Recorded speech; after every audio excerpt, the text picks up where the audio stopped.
किसी ने बड़े कमाल की बात कही है कि गुरूर में इंसान को इंसान नहीं दिखता, अपनी ही छत पर खड़े हो जाएं तो अपना मकान नहीं दिखता। हाय गाइस, मेरा नाम है आरजे कार्तिक। एक छोटी सी कहानी। ये कहानी एक जंगल की, जहां एक शाम में मौसम बदल चुका था, काली घटाएं छा चुकी थीं, मौसम डरावना हो चुका था, बिजलियां चमक रही थी और अचानक से एक बिजली गिरी और उस बिजली के गिरने की वजह से जंगल में आग लग गई। जानवर अपनी जान बचाने के लिए इधर से उधर भाग रहे थे। उन जानवरों में एक सुनहरे बालों वाली हिरनी भी थी जो भाग रही थी। समस्या ये थी कि हिरनी प्रेग्नेंट थी, दर्द में थी और बच्चों को जन्म देने वाली थी। लेकिन उस वक्त उसके सामने सबसे बड़ी समस्या थी, पहले खुद की जान बचानी थी, उसके बाद नन्हे नन्हे बच्चों को इस दुनिया में लाना था। हिरनी दौड़ती चली जा रही थी और जंगल के कोने में पहुंच गई जहां नदी थी। नदी किनारे पहुंचकर के हिरनी ने गहरी सांस ली, थोड़ा सा पानी पिया और हिरनी अब अपने लिए एक सुरक्षित स्थान ढूंढने लगी जहां जाकर के बच्चों को जन्म दे सके। अचानक से उसे लगा कि उसका पीछा कोई कर रहा है।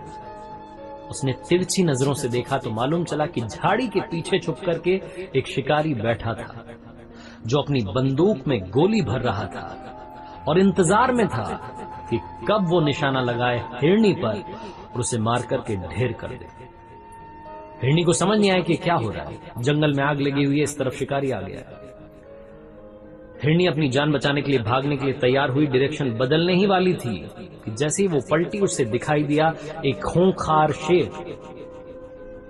अब हिरनी के सामने चारों तरफ से समस्याएं थी। एक तरफ नदी थी जिसे उसे साफ देख करके लग रहा था कि पार नहीं कर पाएगी, दूसरी तरफ जंगल में आग लगी थी, तीसरी तरफ शिकारी था, चौथी तरफ शेर आ चुका था। हिरनी के सामने संकट ही संकट था, कहीं से कोई मौका नहीं था कि वो अपनी जान बचा सके। हिरनी ने एक बार के लिए सोचा कि मरना तो है ही, तो क्यों ना शान से मरा जाए। हिरनी अब की बार शिकारी की तरफ फेस करके खड़ी हो गई, आंखें बंद कर ली, इंतजार में थी कि कब गोली चलेगी। इस सब के बीच में ऊपर वाले को धन्यवाद देने लगी इस जिंदगी के लिए, ऊपर वाले का शुक्रिया अदा करने लगी और बार बार कहने लगी कि मेरी जान बचा लीजिए, सब कुछ अब आपके हाथ में है, मेरे नन्हे नन्हे बच्चों को इस दुनिया में आने का मौका दीजिए, उन्हें दुनिया देखने का मौका दीजिए। वो कहते ना, चमत्कार होता है।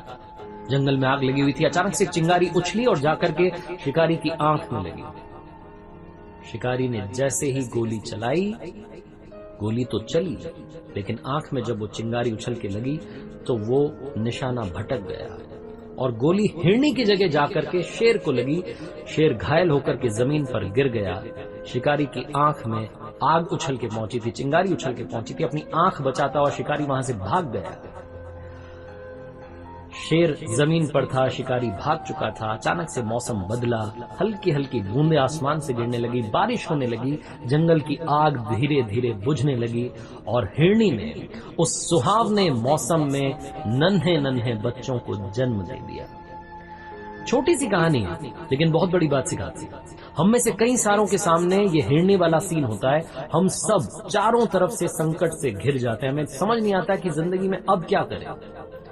हर तरफ हमारे सामने समस्या खड़ी होती है और दोस्तों हमेशा याद रखना, जिंदगी है तो समस्याएं तो आएंगी। अमीर से अमीर आदमी को भी समस्याओं का सामना करना पड़ता है, बड़ी बड़ी समस्याओं का सामना करना पड़ता है। लेकिन जब चारों तरफ से प्रॉब्लम्स आ जाएं तो क्या करें? जो हिरनी ने किया वही करें, आंखें बंद करें, ऊपर वाले को याद करें और कहें कि हे ईश्वर, मुझे शक्ति देना मेरी समस्याओं को खत्म करने की। अब सब कुछ आपके हवाले है, अब सौंप दिया इस जीवन का हर भार तुम्हारे हाथों में है, जीत तुम्हारे हाथों में, हार तुम्हारे हाथों में। बस यही गुनगुना देना, सब कुछ आसान हो जाएगा। आरजे कार्तिक बस ये कहना चाहता है कि जिंदगी में जब हर तरफ समस्या हो और दिल से आप ऊपर वाले को याद करें तो चमत्कार उनका होता है और वो कभी किसी का बुरा नहीं करते।